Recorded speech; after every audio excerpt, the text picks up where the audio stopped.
আত্রাই থেকে জামগ্রাম মেলা তো খুব একটা দূরে নয়, তাই আমরা খুব তাড়াতাড়ি চলে আসতে পেরেছি মেলাতে। দেখে তো বুঝতেই পারছেন কতটা ভিড় হবে এই মেলাতে। আর এই মেলাতে এসেই প্রথমে আমার চোখে পড়লো সুন্দর একটা ফুলের দোকান। ফুলগুলো অনেক সুন্দর, তাই না? তো এরপর আমরা চলে গিয়েছিলাম বিভিন্ন রকম খেলনাপাতির দোকানে। আর এই খেলনাগুলো দেখে আমার ছোটবেলার কথা মনে পড়ে যাচ্ছিল। এই ছোট ছোট খেলনাপাতিগুলোতে ছোটবেলার অনেক স্মৃতি জড়িয়ে আছে। এইসব খেলনাপাতি নেওয়ার জন্য ছোটবেলায় কত বায়না, কত জেদ ধরতাম মায়ের কাছে। খেলনাপাতিগুলো ঠিক আগের মতোই আছে, কিন্তু আমরা আর আগের মতো নাই, কত পরিবর্তন আমাদের মধ্যে। এই মেলাতে সব রকম সব কিছুই পাওয়া যায়, এমন কিছু নাই যে এখানে পাওয়া যায় না। এই নূপুরটা আমার কাছে খুবই ভালো লেগেছিল, শুধু দামি হচ্ছিল না তাই নিতে পারি নাই। তো এইখান থেকে আবার আমরা চলে গেলাম কাচের চুড়ির দোকানে। আমার প্রায় সব কালারের চুড়ি নেওয়া আছে, তাই আজকে আমি কোনো চুড়ি নিচ্ছি না। তো এখান থেকে আবার আমরা চলে গেলাম।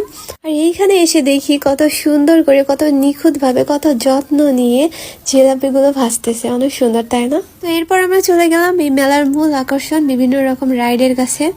এখানে অনেক রকম রাইড আছে, বাচ্চা থেকে শুরু করে বড়রা সবাই এনজয় করতে পারবে।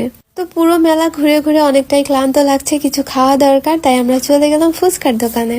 আর কিছুক্ষণ রেস্ট করে ফুচকা খেয়ে তারপর বাসায় চলে গেলাম। তো সবাই ভালো থাকবেন, আল্লাহ হাফিজ।